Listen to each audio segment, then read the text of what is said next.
அனைவருக்கும் வணக்கம். பரங்கிக்காய் வேர்க்கடலை கிரேவி எப்படி செய்யலான்னு பார்க்கலாமாங்க. ஃபர்ஸ்ட் நிலக்கடலையை நல்லா வறுத்து தோல் நீக்கி மிக்சியில் போட்டு ஒன்றும் பாதியமாக நம்ம அரைச்சி எடுத்துக்கலாம். அப்புறம் மண் சட்டியில் 2 ஸ்பூன் கடலெண்ணெய் விட்டு கறிவடகம் போட்டு கருவேப்பிலை போட்டுக்கலாம். கறிவடகம் இல்லைன்னா நீங்கள் கடுகு சீரகம் கருவேப்பிலை கூட போட்டுக்கலாம். நான் கறிவடகம் தான் போடுறேன். கறிவடகம் போட்டு செய்யும் போது டேஸ்ட் சூப்பராக இருக்கும்.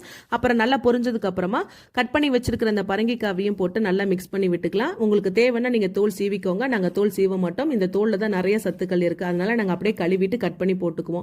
நல்லா வதங்கினதுக்கு அப்புறமா 2 ஸ்பூன் சாம்பார் பொடி, இந்த காய்க்கு தேவையான அளவுக்கு உப்பு போட்டு நல்லா வதக்கி விட்டுக்கலாம். ஒரு சில காய் நல்லா சலசலன்னு அப்படியே தண்ணி நிறைய விடும், ஒரு சில காய் தண்ணி விடாது. கூட குறைச்சல் தண்ணி விட்டுக்கலாம். நான் 1 டம்ளர் தண்ணி விட்டுருக்கேன். சூப்பரா நல்லா கொல கொல நல்லா வெந்துருச்சு பாருங்க. இப்ப இறக்க போற டைம்ல நம்ம வறுத்து வச்சிருக்கிற இந்த வேர்க்கடலை அப்படியே தூவி விட்டு கொத்தமல்லி தலையும் போட்டு அடுப்பு ஆஃப் பண்ணிட்டோம்னா சூப்பரான பரங்கிக்காய் வேர்க்கடலை கிரேவி செம்ம டேஸ்டா ரெடி ஆயிருச்சு. நல்லா சுட சுட சாப்பாட்டுல போட்டு சாப்பிட்டோம்னா சும்மா டக்கரா